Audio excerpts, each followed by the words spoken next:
एक ऐसा देश जहां की हर सुबह बंदूक की आवाज से होती है और हर रात बारूद की गंध में सोती है। ये कहानी सिर्फ गोलियों और गद्दी की नहीं है, ये कहानी है भरोसा टूटने, साजिशों और एक ऐसा मुल्क जिसकी तकदीर बार बार रीराइट होती रही। यहाँ कभी बुद्ध मुस्कुराते थे, आज बंदूकें गरजती हैं। कभी विज्ञान, व्यापार और संस्कृति का संगम था, लेकिन फिर दुनिया की महाशक्तियों ने इसे शतरंज की बिसात बना दिया। ब्रिटिश आए, सोवियत संघ आए, अमेरिका भी आया, लेकिन एक चीज जो कभी नहीं बदली वो थी अफगानों की जिद, हम किसी के आगे नहीं झुकते।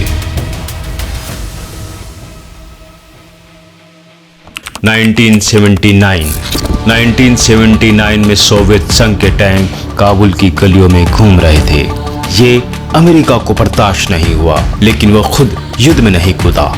उसने एक आइडिया निकाला, इस्लाम को हथियार बना दो, और वहीं से पैदा हुए मुजाहिदीन। CIA, ISI और सऊदी अरब मिलकर जिहाद की फैक्ट्री चलाने लगे। कौन जानता था कि जिन मुजाहिदीनों को अमेरिका बना रहा है वही कल उसके दुश्मन बनेंगे। 90 के दशक की शुरुआत में सोवियत यूनियन जा चुका था, लेकिन पीछे छोड़ गया हथियार, कट्टरता और खून। मुजाहिदीन अब आपस में लड़ने लगे। काबुल की सड़कों पर गोले गिर रहे थे, बच्चियां स्कूल की जगह बंकरों में पढ़ रही थी। तभी एक आवाज उठी, बस बहुत हुआ।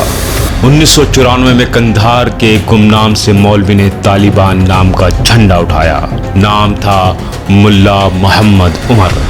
न कैमरा फेस किया, न भाषण दिए, सिर्फ एक आंख वाला आदमी और उसकी शरीयत वाली सोच। लोगों को लगा कि यही चाहिए था, कानून, व्यवस्था और थोड़ी सी उम्मीद। लेकिन किसी ने नहीं सोचा था यह उम्मीद एक दिन डर बन जाएगी। 1996 में तालिबान काबुल पर कब्जा कर लेता है और कहता है हम देश में शरीयत कानून लागू करेंगे।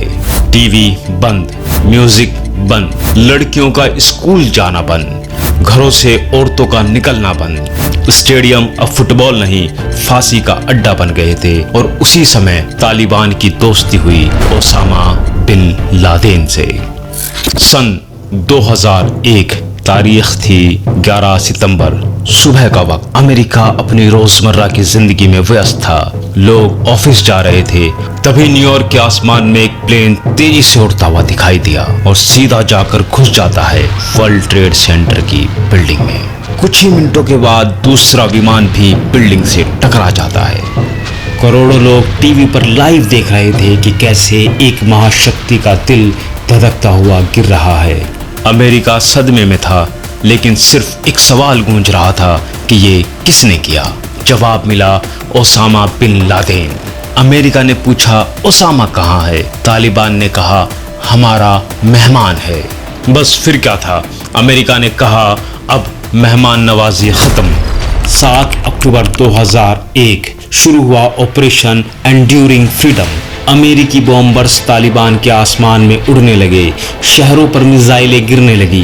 कंधार, जलालाबाद, कुंदूज, हर जगह धमाके हो रहे थे। तालिबानी जान बचाकर भागने लगे, कोई पहाड़ों में तो कोई पाकिस्तान की ओर। ओसामा बिन लादेन भी पहाड़ियों में जाकर छुप गया। कुछ ही हफ्तों में अमेरिका ने काबुल पर कब्जा कर लिया और तालिबान को सत्ता से उखाड़ फेंका। अफगानिस्तान में अमेरिका समर्थित नई सरकार बनी, जो दिखने में लोकतांत्रिक थी, लेकिन असल में अमेरिका की कठपुतली थी। दुनिया को लगा तालिबान खत्म हो गया, लेकिन जो छाव में खड़ा हो वो सूरज के जाने का इंतजार करता है। अमेरिका ने कहा, अब अफगानिस्तान बदलेगा। लड़कियां स्कूल जाने लगी, इंटरनेट आया, संसद बनी, लेकिन एक चीज जो नहीं बदली वो थी भ्रष्टाचार। अफगानी सरकारें सिर्फ नाम की थी। फौज पैसा खा गई, नेता विदेश भाग गए। दूसरी तरफ तालिबान ने गांव-गांव में पकड़ मजबूत कर ली। वो पब्लिक का भरोसा दोबारा जीतने लगा। अमेरिका सोच रहा था कि वो जीत गया, लेकिन तालिबान कह रहा था अभी तो बस शुरुआत है। 2010 के बाद अमेरिकी सरकारें धीरे धीरे समझने लगी, हम ये जंग नहीं जीत सकते। $2 ट्रिलियन खर्च हो चुके थे। 2500 से ज्यादा अमेरिकी सैनिकों की जान जा चुकी थी। अफगानिस्तान के हर कोने में विस्फोट और हर जिले में विद्रोह था। अफगान सरकार अंदर से खोखली और भ्रष्ट थी। एक ऐसा ढांचा जो ऊपर से दिखता तो लोकतांत्रिक था, लेकिन उसकी नींव रेत की थी।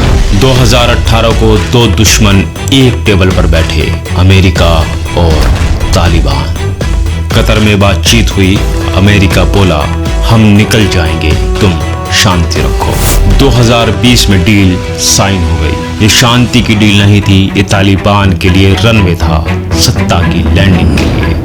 तारीख 15 अगस्त 2021। अफगानिस्तान की किस्मत फिर से बदलने वाली थी। अफगान सरकार ढह चुकी थी, सैनिकों ने हथियार डाल दिए थे और तालिबान बिना किसी खून खराबे के राजधानी काबुल में दाखिल हो गया। राष्ट्रपति अशरफ गनी चुपचाप हेलीकॉप्टर में डॉलर से भरे बैग लेकर देश से भाग निकले। काबुल एयरपोर्ट का मंजर ऐसे था जैसे मानो पूरा मुल्क भागना चाहता हो। हजारों लोग रनवे पर दौड़ रहे थे, विमान की खिड़कियों से चिपक रहे थे, प्लेन के पहियों से लटक रहे थे। कुछ लोग आसमान में उड़ते प्लेन से गिर पड़े। उनका सपना था जिंदा रहना, लेकिन हकीकत थी मौत। 20 साल की लड़ाई, $2 ट्रिलियन, 2 लाख से ज्यादा मौतें, सब कुछ ही दिनों में ध्वस्त हो गया। तालिबान की वापसी इतनी आसान होगी किसी ने सोचा नहीं था, लेकिन यही उसकी ताकत थी। सब कुछ अंदर ही अंदर तय हो चुका था। 2025 रूस सरकार ने अफगानिस्तान में तालिबान सरकार को मान्यता दे दी। अफगानिस्तान एक बार फिर बन गया इस्लामिक अमीरात ऑफ अफगानिस्तान।